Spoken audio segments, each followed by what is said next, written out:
The world has been shaken by the sudden emergence of a new pneumonia outbreak in China.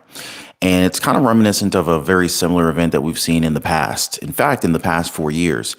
And it's not just China, folks. In fact, it's happening in multiple countries, and multiple US cities are under alert at this point. I'm going to share those cities with you guys later in this video. But ultimately, a mysterious pneumonia outbreak is emerging in New York just days after similar illnesses were reported in China as well as multiple other countries. Now, the announcement of a pneumonia outbreak originating in China sent shockwaves across the globe. In fact, it was a stark reminder of just how quickly the infectious diseases can surface.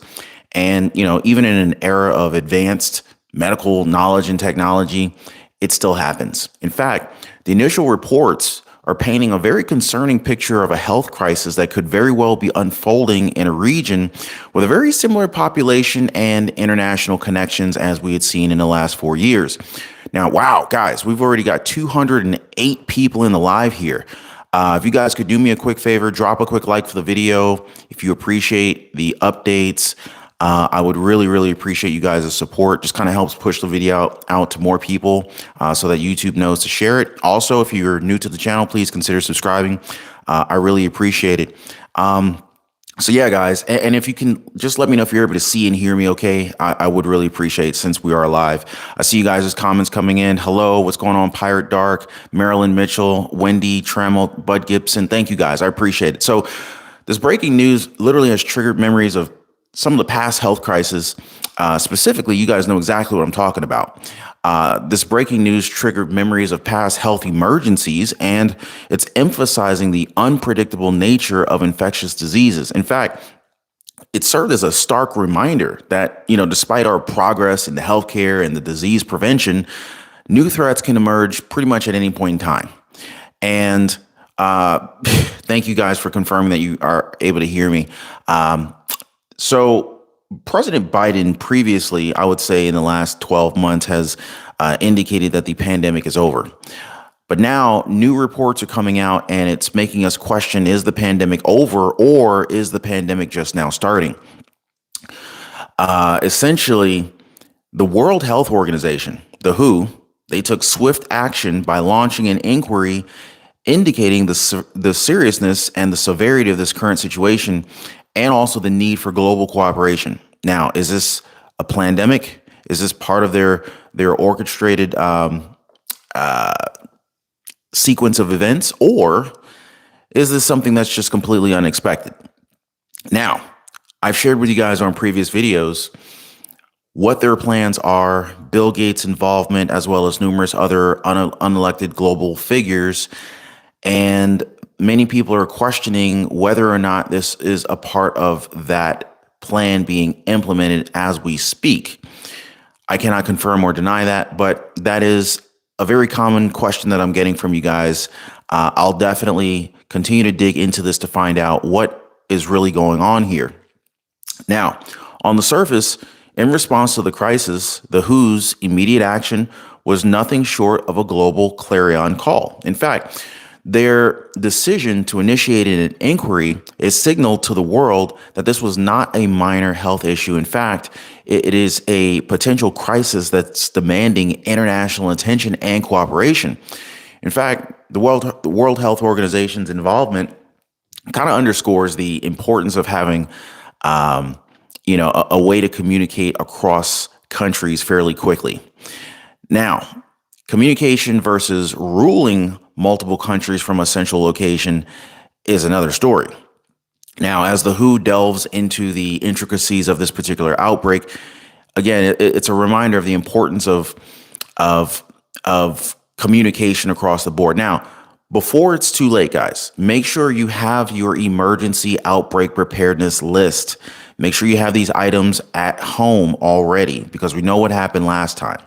So I went ahead and put a list together for you guys. If you want to check out the list, there's a list in the description of this video, as well as in the pinned comment. So make sure you get these essential supplies, and make sure your family and your friends are aware of this list. So if you need to share this list with someone else, make sure you do that. because remember how shortages and all sorts of wild and crazy things happened the last time. Last thing you want to do is find yourself in a similar situation this time if it evolves to that point. Now, the current situation's deepening concerns, and it's not surprising that many people are raising questions and they're expressing their worries about this. Now, I want to share some of the key points of interest that I've gathered so far. And of course, this is an evolving situation. And of course, I just want to kind of quickly just kind of touch on this surge of mysterious pneumonia cases emerging in upstate New York with 142 children all of a sudden falling ill with the disease. It makes you wonder. It really makes you wonder. In fact, the outbreak emerged in Warren County near the state border with Vermont. And the average age of the affected children is 8 years old. They're showing symptoms such as cough, fever, and fatigue. Now, we talked about this in previous videos, how we were hearing that this new variant of another virus was likely going to be targeting our children. I guess since the first pandemic attacked the older population, and it seems like there was a waning concern, the new targeted demographic is a lot younger, and maybe the people will respond differently and more urgently this time. I don't know, just kind of putting it out there. Now, what we're looking at is an overwhelmed healthcare system. Now, one of the most immediate concerns highlights the overwhelming healthcare systems, particularly in the regions that are affected by the pneumonia outbreak. Hospitals and medical facilities are struggling to cope with the influx of patients, especially children. This strain on their healthcare resources is a clear sign of the severity of the situation. In fact, there is a map that has actually been provided. And if you guys want to see this map of the countries that are affected, I posted it on my Twitter. So if you guys aren't already following me on Twitter, go ahead and follow me on Twitter. There's a link in the description of this video down below where I shared the map so you guys can see what's going on. So this thing is spreading to other countries. It was originally identified in China, but the global nature of the crisis is particularly alarming. In fact, despite the countries like China, India, implementing different measures to control the outbreak, it is now spreading to other nations. One of those nations is Netherlands. So yes, the Netherlands is one of the countries that this, virus has spread out to. And this raises questions about how the virus is actually transmitting across borders and the effectiveness of contamination efforts. Now, if they don't get this thing under control now, we could very well find ourselves in a similar situation as we saw in the last 4 years. And if you guys remember, 4 years ago, it was right around this time. Can I get an amen, guys? It was right around this time that we started hearing murmurs of something going on in China, people getting sick over there. And pretty much it was kind of like, I want to say no one really paid much attention to it because it was like, it's over there, wasn't a big deal, wasn't all over the news, and it was just in China, right? So here we are in the United States. Most people are like, what, hopefully they get it under control. But it was just like, it was a news story that no one really listened to. But here it is. We're literally the last day of November right now. It's the 30th. I don't know what part of the country you are, but right now, for me, it's 12:46 p.m. Eastern time.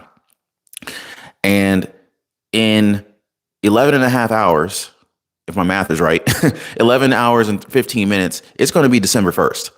And I swear it was right around December 4 years ago where we started hearing talk about this.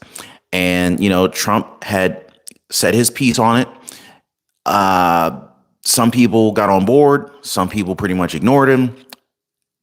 Come January, February, and March, everything exploded. So I don't know what's going to happen with this thing, but I'm going to keep my eye on it. I'm going to keep my thumb on this current story and the evolvement of this, because I don't want to find myself in a situation like we found ourselves in last time. And I wasn't as prepared as I could have been. And I know what I'm going to be doing differently this time. I don't know about you guys. By the way, I shared a link with you guys. It's a list in the description down below this video. If you guys, want to check it out, it's a list of preparedness items so that you guys can get ready. Just make sure you have these items in your home. So, yeah, so there's that. Now, we can't forget about the fact that the Netherlands and China have experienced different levels of lockdown measures, right? Now, let's talk about lockdowns for a second, because we had lockdowns here in the United States, but not like China. China's lockdowns were off the chain. By the way, guys, we're approaching 500 people in this live. You guys are amazing. If you guys could do me a favor, just drop a quick like for the video. If we can get the likes up to 400, that you guys will be just the best. You're already the best, but you'll be extra the best if we can hit the 400 mark on the like. So Netherlands and China have experienced different levels of lockdown measures. No one's going to argue that. But despite China being under strict lockdowns for an extended period of time, the outbreak has still occurred. In fact, this raises a lot of questions about the virus's ability to persist and spread even in these highly controlled environments. I mean, it hardly gets any more controlled than the lockdown environment that China placed on its people, on its population. So, that was pretty severe. And so it brings the questions up, like, will we experience lockdowns again? Is there another pandemic on the way? Beijing is actually saying that the surge is not caused by a novel virus. So when you got Beijing releasing a message like that, it really makes you question, what is this thing? They're calling this thing this mysterious, undiagnosed pneumonia. But what is so different about this pneumonia compared to previous iterations or previous variations of this pneumonia, right? So, and of course, there's a reason why the public's freaking out about this thing, right? Because we saw it start in China before, but a lot of people were kind of like, again, around this time, a lot of people were like, it's over in China. That's like 7,000 miles away. We're not going to worry about it here. Well, guys, I got a list of cities that are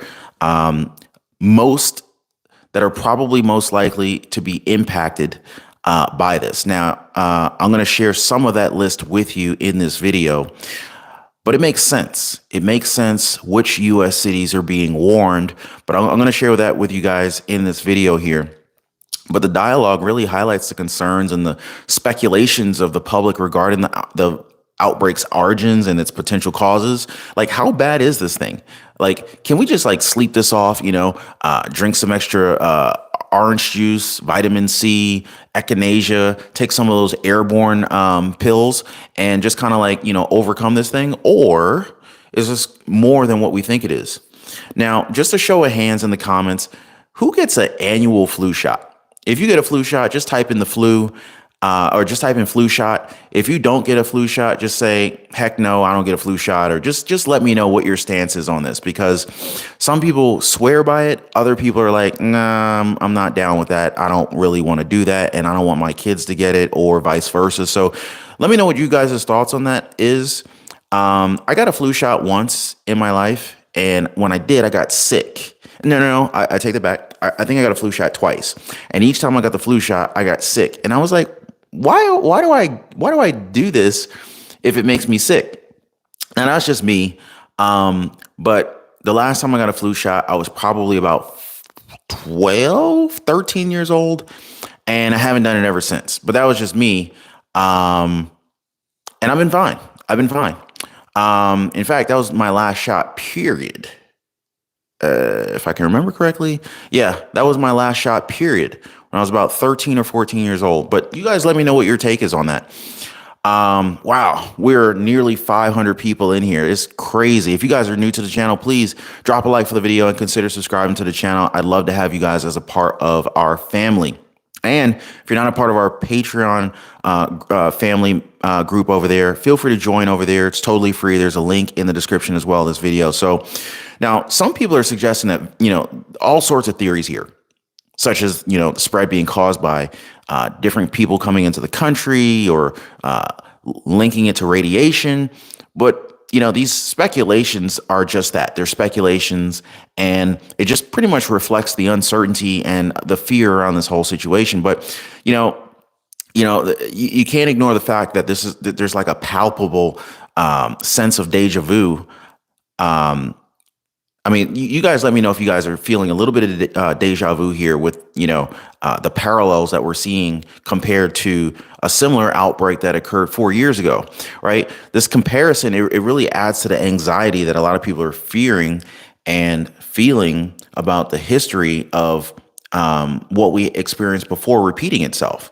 And memories of the previous pandemics impact on the global health system, our daily life. I mean, like you could go out the house. Yeah, you could, but where could you go? Most places were shut down. They were blocking you. There were mask mandates. There were, vaccination passports required to get into certain places. So, it was really wild, what was going on. Now, we've seen reports of pneumonia cases and respiratory illnesses in children that have been, reported. Thankfully, as far as last I checked, no deaths have been reported at this point. Now, at least this offers a glimmer of hope amid this looming crisis. So thankfully, there have not been any deaths reported, at least as of the last time that I checked. But, the international concern of this thing is real. In fact, there's several countries, including the Netherlands, India, China, you got Taiwan, you got Vietnam, and, they're all either affected or they're making preparations. In fact, the global concern about the outbreak's potential spread is, it's reasonable. It's real, right? People are closely monitoring the situation in Europe, especially the UK. Why? Well, we saw past patterns that have shown that events in Europe often foreshadow developments in the United States. How many times have we seen stuff happen in Europe, happen in China, and then later on, the United States is next in line, right? So, there's a lot of concerned parents, and I'm one of them, understandably so, right? This virus appears to be targeting the kids. And so, as a parent, we want to protect our kids. But if we don't know how to protect our kids, it really makes us a little bit anxious or, having a little bit more increased levels of anxiety. So if you guys feel me on that, please let me know what what your stance is on that. Now, wow, you guys are going off on the flu shot. Let me see. Seems like a lot of you guys are not on board with the flu shot. Interesting. Very interesting. You ever notice, I don't know if you guys have noticed, but it seemed like the workplace and the schools tend to push the flu shot pretty strongly. I wonder why that is. I could come up with various reasons, but I wonder why that gets pushed so much. But anyway, so the news about this pneumonia outbreak in China, it sparks a lot of concerns about the speed at which these infectious diseases can travel across the world. In fact, I want to talk to you guys about some of these cities that are likely, people living in the surrounding cities of some of the largest international airports in the United States are probably most likely to see this outbreak explode. Why? Well, most people coming into the United States are going to come in via the airports, as opposed to, like, for example, if obviously there's a lot of inter-country or, migration from the U.S.-Mexico border, which is I know it's a soft spot for a lot of people about the border. Should we shut the borders down? Should we do this? Should we do that? Is the wall not tall enough? Should the wall be finished? Who should pay for this wall? Is President Joe Biden doing enough from a border safety perspective, given a lot of the different crises that we're facing? I understand that there's a lot of varying opinions on that, but the simple fact of the matter is that there unless you're coming in through the US Mexico border or the US Canada border, there is a significant amount of people, international travelers, coming into the United States. Now, here's the thing. Don't look at international travelers like they're carrying diseases, right? But understand that, if a disease is prevalent or spreading in a particular country, and someone from that country visits the United States, it does increase the chances that that disease is brought with them. Now, here's the thing. We've talked about multiple countries: India, Taiwan, China, Beijing. Beijing's not a country. Vietnam. So the Netherlands. So here's the thing, guys. Americans can visit these countries. So don't think that it's only natives of those countries that could bring this disease, which is outbreaking over there, into the United States. Take into account. Think about it like this: friends and family, colleagues, neighbors are traveling to these countries. Americans can go to the Netherlands. Americans can go to, India, China. And then when they come home, they can bring something back with them. So it's not even like you can just be like, all right, if you're not an American, you can't come in the country because we're trying to, ward off this disease from coming into the United States. Literally, Americans can visit those countries, get infected, and then come back.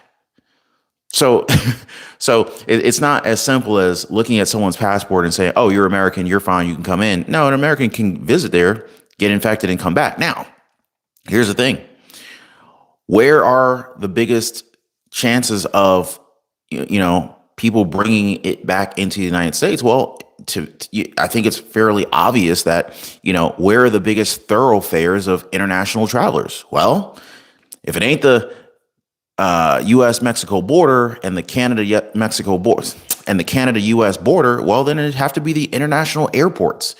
So then the next logical question is, what are the largest international airports in the United States? Well, got Hartsfield-Jackson, Atlanta International Airport. You've got Dallas Fort Worth International Airport. You got Denver, Colorado's International Airport, Los Angeles, LAX International Airport. You got O'Hare International. You got JFK, John F. Kennedy International. You got Orlando, Florida International, Charlotte, North Carolina. Charlotte Douglas International. So San Francisco, the list goes on and on and on. So if you guys want the full list, I put a list on the Patreon. You guys can see it there if you want the full list of cities to really kind of like buckle up and prepare for whatever may be coming through the terminals. But and of course, if you want that list, make sure you guys are ready. Make sure you have these items in your homes. Let your friends know, let your families know. Don't be caught off guard.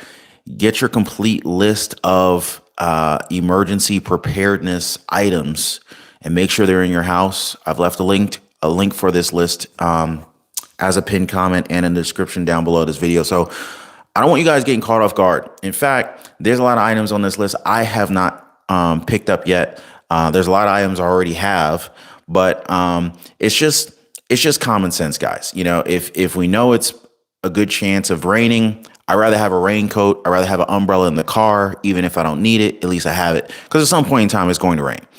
So I think it's a good investment. I think it's just wise and prudent to do these sorts of things. And so, I'm just trying to get ahead of it. Now, by the way, if you guys haven't already, we have well over 500 people in the live here. If you guys could drop a quick like for the video if you haven't already, really appreciate the support. You guys are absolutely freaking amazing. And if you guys want to see the map, which I was talking about with you guys earlier, make sure you check it out. I put it on my Twitter so you guys can see it. And there's a link to my Twitter in the description down below this video.